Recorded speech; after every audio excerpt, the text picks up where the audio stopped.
How did NASA get started? It was very much a product of the Sputnik shock, at least the shock that it made on the leaders of this country, if not so much the population. Right after Sputnik, the pressure then was on President Eisenhower and on the leaders of Congress to do something to reinstate American technological leadership. So, very soon thereafter, the discussions started in the winter of '57, '58. What are we going to do about our space program? What we have now is too small, it's too inadequate. We need a new space agency, and there was a whole struggle over what to do about the space agency. In fact, it wasn't at all clear that there was going to be a civilian space agency. The military was doing all space activity as of 1957-58, and it could well have been handed to the Air Force or somebody else, and we'd have a military-controlled program. But I think at least two leaders, President Eisenhower and Senate Majority Leader Lyndon Johnson, said, we need to have not just our military and intelligence space program, which we need to have for the Cold War national security, we also need to have a public program that impresses the world. And therefore we need to have a civilian space agency with a science dominance. And that was where NASA came from. And NASA was built out of the National Advisory Committee for Aeronautics, which was a aeronautical research agency that had existed ever since World War I. So it was built upon the foundation of NACA, but was then greatly expanded as a result of taking in space programs from the military and other places. What are some of NASA's greatest achievements and its failures?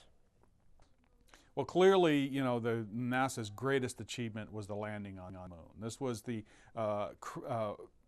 achieving Kennedy's deadline and objective within the goal that he originally set in 1961. It's almost astonishing to think that how far space exploration, particularly on the human side, went from 1957 to 1969. In 12 years, only 11 years after the beginning of NASA, only 8 years after Kennedy set the goal in May 1961, we landed humans on the moon. We made the point of technological superiority again regarding the American image in the world. And so that still remains kind of the high point in NASA's history. But clearly there were some other things that were really important. I mean, NASA led the way on the weather satellite, on the communication satellite, and then of course from a scientific side, the great discoveries and explorations that took place on the robotic spacecraft side. Going to every planet in the solar system except now Pluto, except maybe Pluto is no longer a planet, but in any case, we're still sending an expedition to Pluto, which is supposed to reach there in 2015, I believe. There is the exploration of the sun, the understanding of the universe, the Hubble Space Telescope. So, NASA has many, many great accomplishments in 50 years. The downside clearly was overwhelmingly dominated by the human spaceflight accidents. And there were 3 of them: the Apollo 1 fire in '67, the Challenger disaster in 1986, and the Columbia disaster of 2003. So these loss of life, 1 on the ground, 2 in flight, clearly were the worst moments for NASA.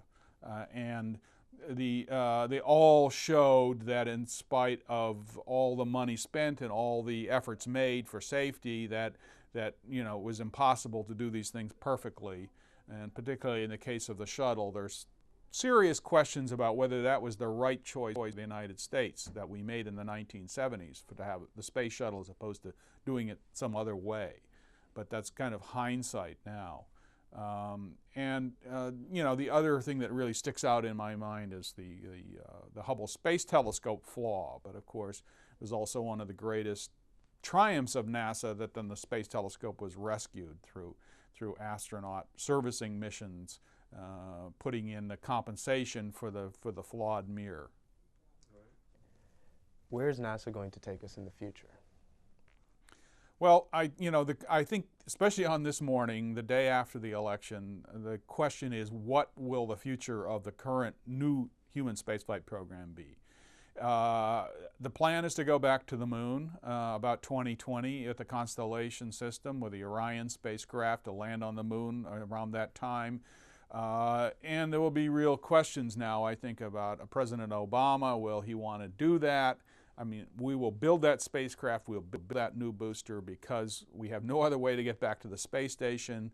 And there are a lot of people who are uncomfortable with this dependence on the Russians that we'll have from about 2011 to 2015, according to the current schedule.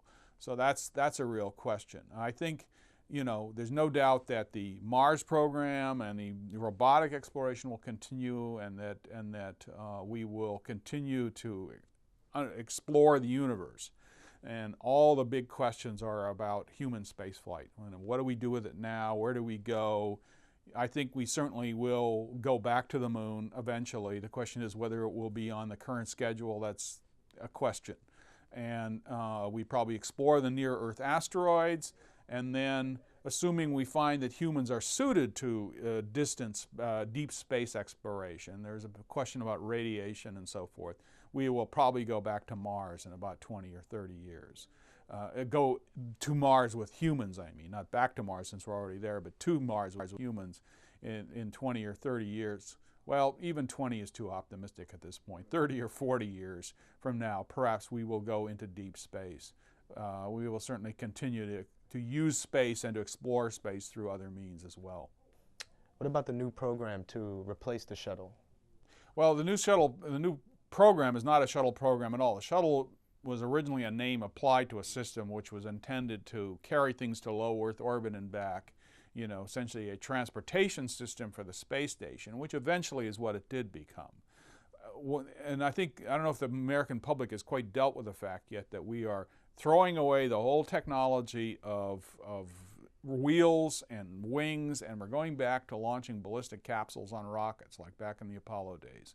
And that's what the next system will be. It's basically a scaled up Apollo, you know.